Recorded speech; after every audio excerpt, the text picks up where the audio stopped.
Olá, meu nome é Paulo Roberto e eu quero convidar você a ficar conosco pelos próximos minutos. Nós vamos apresentar uma mini palestra que integra o projeto Quem Vai Mudar o Mundo? Projeto este que foi desenvolvido pelo setor Vila da Serra, da Fundação Logosófica, em Belo Horizonte.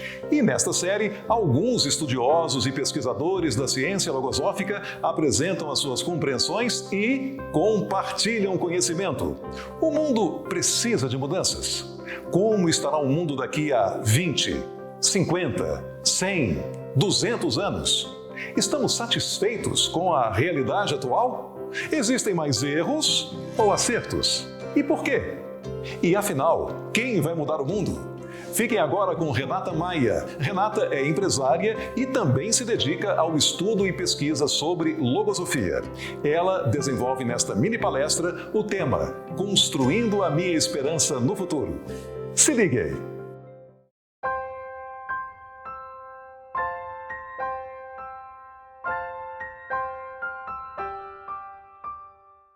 Vou começar apresentando um trecho de um livro logosófico.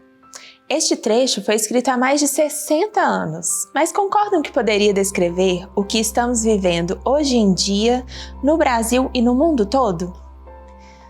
Quando se observa o que acontece no mundo, no mesmo instante se experimenta ansiedade frente ao futuro, tanto pelo que há de vir, quanto pelo que há de ser da própria pessoa. São muitos os que vivem uma constante desorientação, temendo esse futuro que em outras épocas os seres esperavam cheios de confiança, alegria, entusiasmo e fé. Hoje é esperado com temor, e só se pensa nos dias muito sombrios que aguardam a humanidade. É como se no presente se estivessem vendo sinais que pressagiassem horas trágicas para ela. Mas o que ninguém pensa é em como se colocar no presente e no futuro para enfrentar com valor, com energia e com fé consciente tudo o que possa acontecer nos dias de amanhã. Existe ansiedade quando pensamos em nosso próprio futuro? E no futuro da humanidade?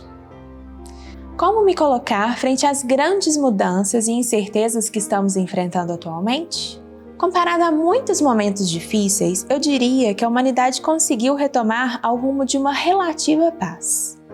Já não temos uma guerra mundial em curso ou um mundo dividido em duas ideologias, mas vimos tendo vários problemas similares.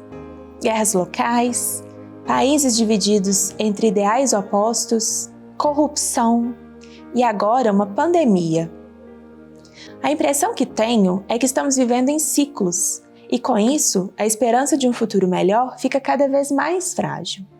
Será que isso ocorre porque nós resolvemos os problemas pontuais que foram surgindo, mas não exterminamos as verdadeiras causas? Quais seriam as causas dos males que o mundo já presenciou? O que causa uma guerra? O que faz com que os seres humanos queiram se impor a outros? Destaco alguns exemplos: o egoísmo, a ambição, o rancor, a intolerância. Essas são características da humanidade? Ou aparecem no indivíduo? Quantas vezes eu mesma não fui violenta na forma de falar com alguém do meu convívio diário ou às vezes até com algum desconhecido?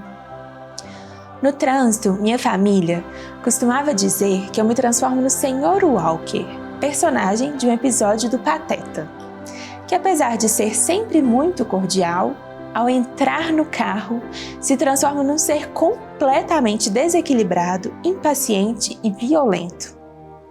Obviamente é exagero deles. Às vezes, no trabalho, também passo por algumas situações difíceis por ser intolerante com os colegas. Na verdade, não existem ações de fato. Nunca bati o carro de propósito ao levar uma fechada, nem sequer xinguei no trânsito para fora da janela. E os colegas com os quais costumo ser um pouco impaciente, nem sempre percebem o que se passa na minha mente. Só que por dentro, no meu interno, são muitas as guerras que ocorrem. Chego a imaginar brigas inteiras em que, claro, eu sempre tenho razão. Mas alguém faz isso? Essas observações do meu mundo interno e de algumas situações ao meu redor me fazem refletir que as causas de todos ou quase todos os desentendimentos podem estar dentro das pessoas, não fora.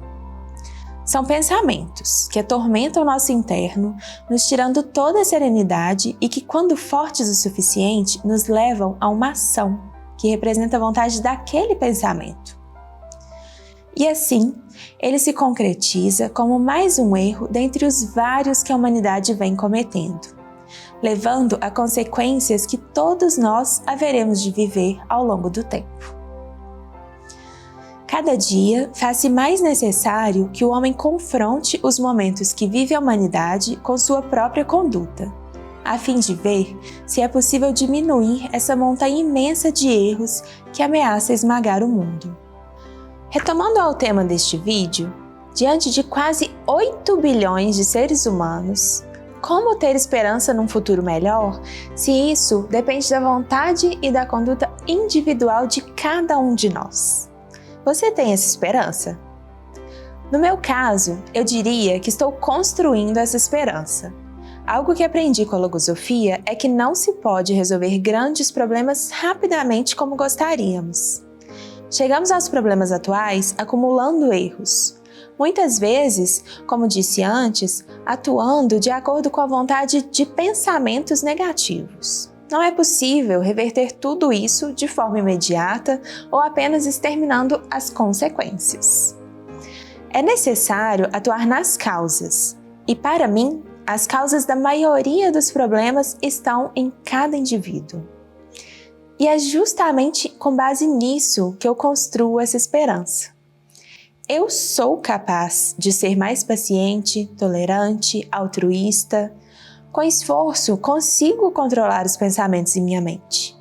Consigo me fazer dona da minha vontade, das minhas atuações.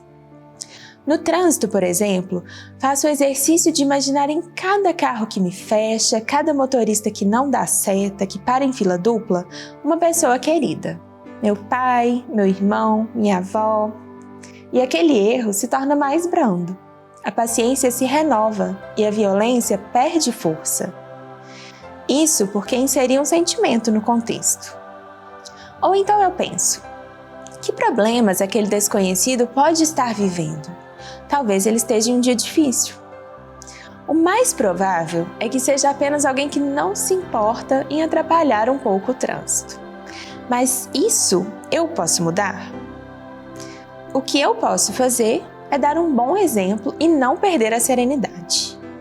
E essa atitude já é algo a favor de um futuro melhor. Me recordo de um texto retirado da internet que contém uma analogia muito interessante. A parábola do cientista e da criança. Como consertar o mundo. Havia um cientista que vivia preocupado com os problemas do mundo e estava resolvido a encontrar meios de melhorá-lo. Passava muito tempo estudando possíveis respostas para suas dúvidas. Certo dia, seu filho invadiu seu laboratório decidido a ajudá-lo. O cientista, vendo que não conseguiria convencê-lo a desistir, procurou algo para distraí-lo. Buscando em uma revista, deparou-se com o mapa do mundo. Serviria exatamente para o que precisava. Com auxílio de uma tesoura, recortou o mapa em vários pedaços e, junto com um rolo de fita adesiva, entregou ao filho dizendo: "Você quer me ajudar com o trabalho? Então vou lhe dar um mundo para consertar. Aqui está o mundo, todo quebrado. Veja se consegue juntar as peças bem direitinho." Algum tempo depois, e muito antes do que ele esperava, o filho retornou dizendo: "Pai, terminei." O pai imaginou que veria o trabalho digno de uma criança, pois com a sua idade seria impossível que o filho tivesse conseguido recompor um mapa que ele mal conhecia. Para sua surpresa, o mapa estava completo. Cada pedaço estava no seu devido lugar. Como seria possível?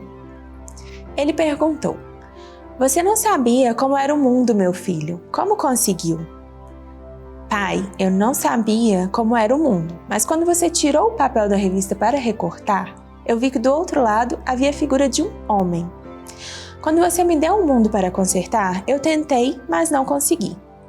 Foi aí que me lembrei do homem, virei os recortes e comecei a consertar o homem que eu sabia como era. Quando consegui consertar o homem, virei a folha e vi que havia consertado o mundo. Imagine a cada dia mais pessoas se esforçando para trocar pensamentos negativos por outros, positivos, se empenhando em cultivar valores. Quantos bons exemplos daríamos? Quanto bem faríamos a nosso próprio futuro? E ao longo do tempo, quais as consequências disso para toda a humanidade? Não é uma tarefa simples e não será da noite para o dia. Esse cultivo de bons pensamentos requer constância, vontade e conhecimentos reais de como funciona o nosso mundo interno. Muitas vezes, sequer conseguimos reconhecer o que se passa dentro de nós. E depois de reconhecer, ainda é necessário manter a mente atenta a todos os momentos, nos prevenindo de que pensamentos se sobreponham às nossas vontades reais. E é principalmente nisso que a logosofia tem me auxiliado tanto, como ciência que coloca às claras o funcionamento desse mundo, que apesar de não ser físico, material, é tão real quanto o mundo que vemos com os olhos. Seguindo o método científico que a logosofia apresenta, consigo concretizar a vontade de ser melhor e tomar as rédeas do meu futuro, dando consequentemente a minha pequena, mas essencial contribuição para a construção de um futuro melhor. Faça-se, pois, o indispensável para que rapidamente se possa respirar no mundo o ar feliz da paz. Para isso, bastará tão somente que um punhado de seres se empenhem em fazer que sejam muitos os que sigam esse exemplo. Conseguir que as gerações futuras sejam mais felizes que a nossa será o prêmio mais grandioso a que se possa aspirar. Não haverá valor comparável ao cumprimento dessa grande missão que consiste em preparar para a humanidade futura um mundo melhor. Muito obrigada!